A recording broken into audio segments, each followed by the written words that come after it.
नमस्कार। मानव सभ्यता और शेष प्राणी नाम के इस चैनल पर मैं आपका स्वागत करता हूं।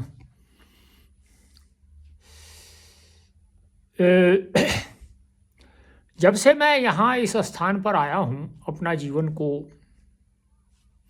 जीने के लिए, तब से मुझे अनेक ऐसे अनुभव हुए हैं जिन अनुभवों को पहले मैं सुनता कुछ था और अनुभव उसके विपरीत हुआ। तो उससे ये मैं अनुमान लगाता हूं कि जो मनुष्यों को बताया जाता है या जो लोग बताते हैं परंपराओं से, वह इतना सत्य नहीं है। और यदि वह सत्य नहीं है तो जिन परंपराओं का वो अनुसरण करते हैं वह भी सत्य नहीं है। क्योंकि मुझे स्मरण आता है, एक शंकराचार्य हैं, उनसे एक बार किसी ने प्रश्न किया कि मैं गाय को बहुत ही श्रेष्ठ पशु मानता हूं।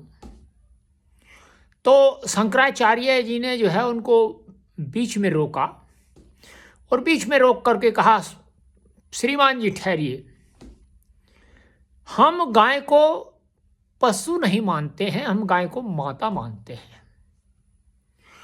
तो उस समय मैंने भी वो सुना था कहीं। तो जब वो सुना,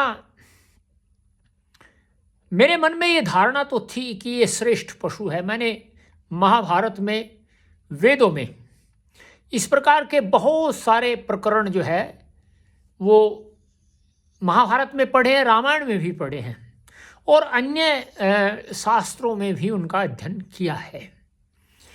तो मेरी अगाध श्रद्धा अपने शास्त्रों पर है।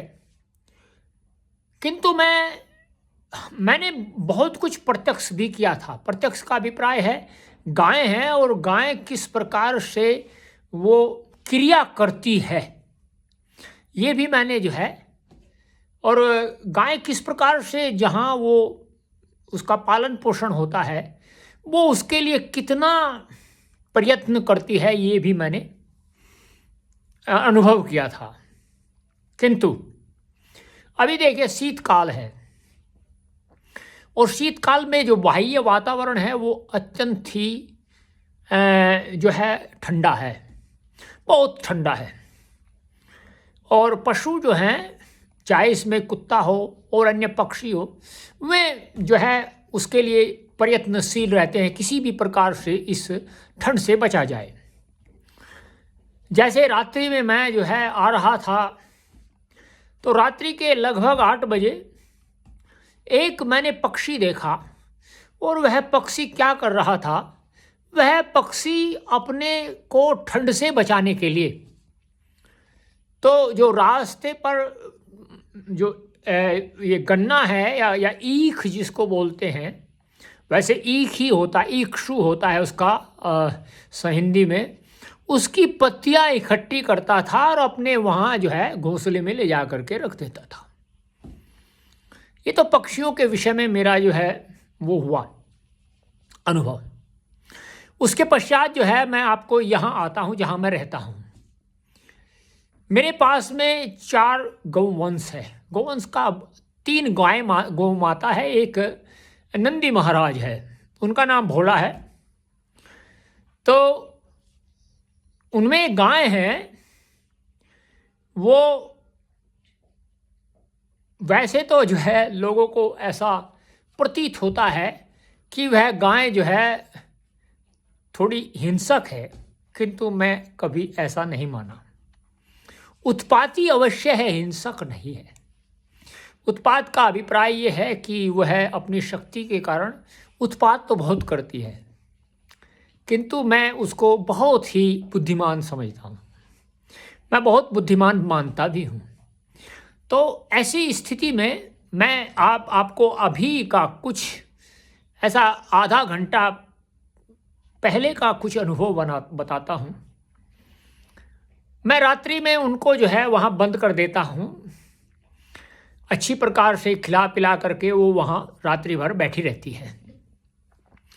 तो उस गाय ने सोचा, मैं जब उसको वहाँ वह जो ताला था उसको लगा रहा था, वह गाय जो है तुरंत ही जैसे वो अपनी ध्वनि से बोलती है माँ, इस प्रकार से उसने कहा कि मुझे पानी पिलाओ, मैं पानी पीना चाहती हूँ। तो मैं तुरंत ही गया उसके पास में, उसको पानी पिलाया। उसने 3 बाल्टी पानी की पी। प्रतिदिन करती है वो ऐसा कार्य। यदि मैं कभी उसको जो है ऐसे कर दूं कि अभी आज नहीं, कल प्रातः काल में जो है इनको पानी पिलाऊंगा, तो उसने कहा नहीं, मेरे पास में इस प्रकार की कोई सुविधा तो नहीं है कि मैं उनको किसी भी प्रकार से जो उसी समय निकाल करके पानी को पिला दूं, किंतु हाँ, जो मैं उनके लिए भंडारण करता हूँ पानी का, उसी से मैं उनको पानी पिला देता हूँ। ये मेरा दूसरा अनुभव। अब मैं आपको तीसरा अनुभव बताता हूँ। तीसरा अनुभव देखिए, ये मेरे पास में एक महाराज हैं, इनका नाम है बादल। ये बादल जो है वो एक कुत्तों में पिटबुल प्रजाति है, उनके हैं। ये महाराज जो है पिछली रात्रि को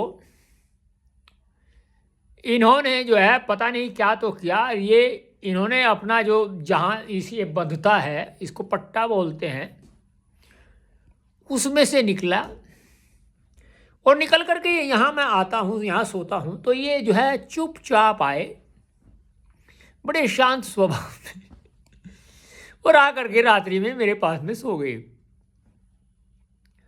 उस समय मैं जागृत अवस्था में था, बैठा था, कुछ चिंतन कर रहा था। तो मैं ये सोच करके मैंने एक जो है अत्यंत ही विचार किया, देखो इसको ये अनुभव हुआ कि मैं यहाँ वहाँ जाऊँ और वहाँ जा कर के मैं उसके पास में बैठूँगा और वहाँ मैं जो है अच्छी प्रकार से जो ठंड है उससे अपने आप को बचाव कर सकता हूँ। वैसे देखिए इसके पास में, लेकिन ये जो है इसका बाल्यकाल से ही ये एक स्वभाव है, बैठेगा मेरे पास। और दूसरा, इसका बाल्यकाल का बड़ा चंचल स्वभाव है, कोई भी जो है वो करेगा तो ये मेरा तीसरा अनुभव था।